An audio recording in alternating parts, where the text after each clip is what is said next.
Picture this. You finally do the responsible thing. You start saving money. Every month you move a little bit into your savings account. $100 here, $200 there. You feel good about it. Responsible, disciplined, financially mature. But then one day you open your banking app and realize something strange. Your savings account has $10,000 sitting there and it's earning something like 0.5% interest, which means after an entire year you've made $50. Meanwhile, you keep hearing people talk about investing, stocks, index funds, compound growth, and suddenly you start wondering, wait, am I doing this wrong? Because saving money is good, but saving alone rarely builds real wealth. And this is where a lot of people get stuck. They know saving is important, but they have no idea how to transition from saving to investing. So in this video, we're going to break down the exact step-by-step path to turn saving into investing without feeling overwhelmed or risking your financial security. My name is Jack. If you're a resume who has money sitting in savings but isn't sure how to start investing it, make sure to hit the subscribe button and give this video a thumbs up. Let's start with something that might sound controversial. Saving money alone will almost never make you wealthy. Look, saving is important, but it's not the final goal. It's just the first stage because here's the thing. Savings protect your money. Investments grow your money. And those are two very different jobs. Let's look at the math for a second. Imagine you save $10,000 in a typical savings account earning 1% interest. After 1 year, you have $10,100. Not bad.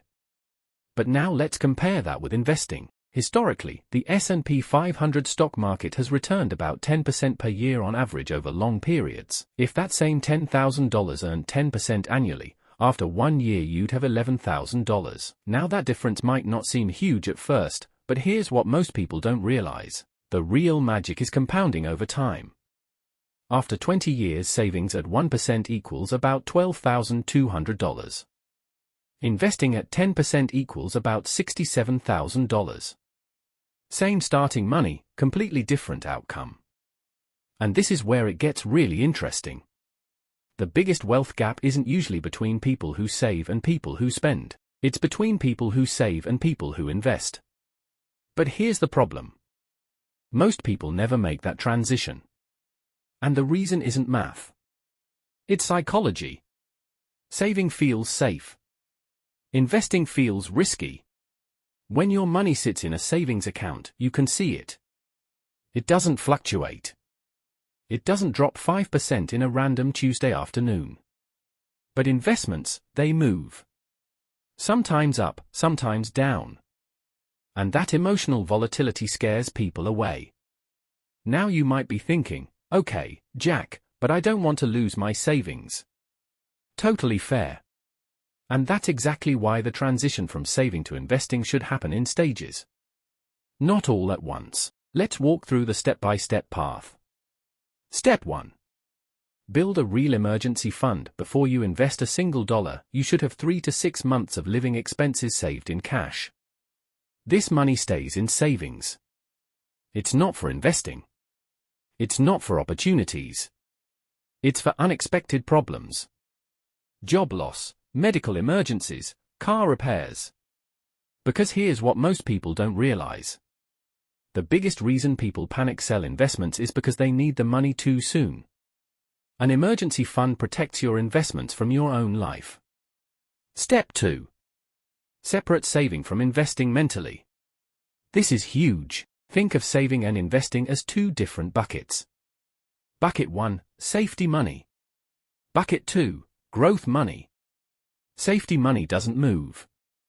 Growth money is allowed to fluctuate because its job is to grow over time.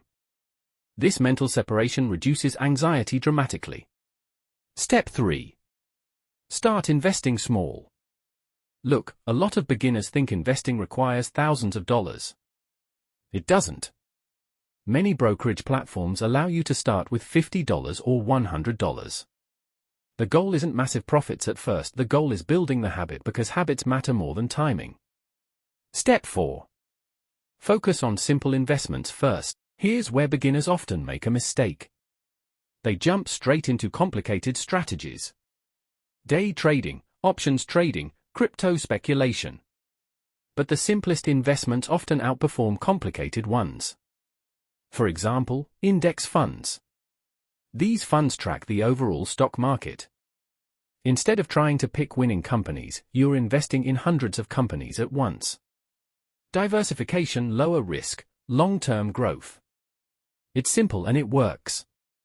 In fact, legendary investor Warren Buffett has repeatedly recommended low-cost index funds for most investors. Now here's what most people don't realize. The most powerful investing strategy is actually pretty boring. It's called consistent investing. Let's look at a quick example. Imagine you invest $300 per month into the stock market.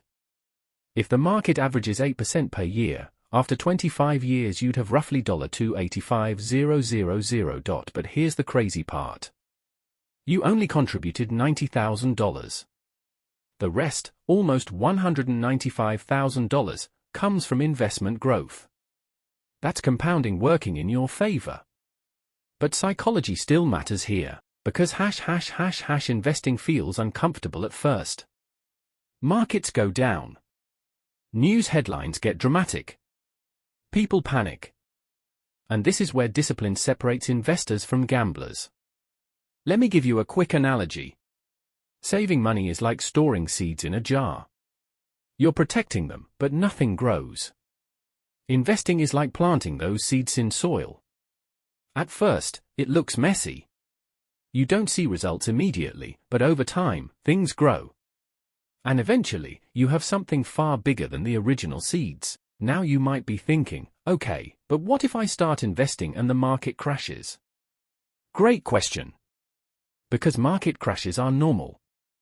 They've happened dozens of times in history. But here's the key insight. Long-term investors actually benefit from downturns, because when markets drop, your monthly investments buy more shares at lower prices, which often leads to stronger returns when markets recover. This is why many experienced investors stay calm during market volatility. They're thinking in decades, not days. So let's summarize the step-by-step path. First, build a 3 to 6 month emergency fund. Second, separate your money into safety money and growth money. Third, start investing small amounts consistently. Fourth, focus on simple long-term investments like index funds. And fifth, stay disciplined and give compounding time to work. Because here's the truth most people eventually learn. Saving money gives you stability, but investing gives you freedom. The earlier you combine both, the more powerful your financial future becomes. If this video helped you understand the path from saving to investing, make sure to hit subscribe. And I'm curious about something. Are you currently in the saving stage or have you already started investing? Let me know in the comments. Because the moment you transition from saving to investing, that's when your money really starts working for you.